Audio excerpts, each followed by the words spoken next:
on light, you see some light there over. It may be your the decoder remote.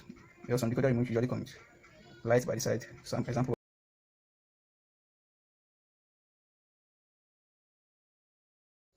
Hello guys, welcome to my YouTube channel. In this video I'm going to be showing you how to know if your remote is still working or not. Maybe your decoder remote or your DVD or TV remote.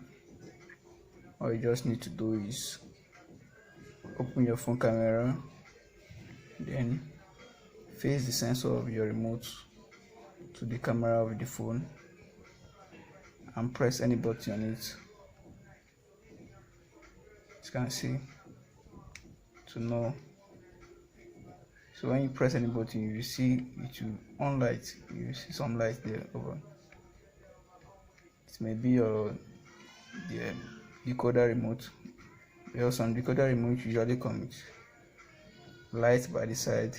Some example are like your DSTV remote or your GoTV remote. It may bring out light, but it may not still show light in your sensor.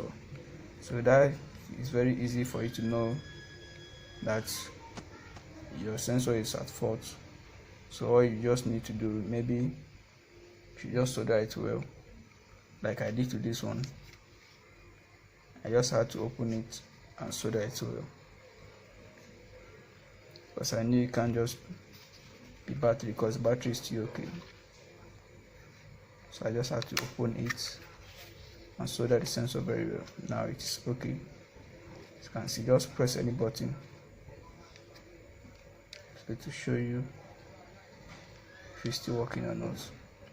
But if the sensor doesn't bring any light, that means the remote is at fault. That means the remote has fault. It may be the battery, then you try changing the battery, or it may be the panel of the remote, or it may be the sensor. Thank you for watching my video.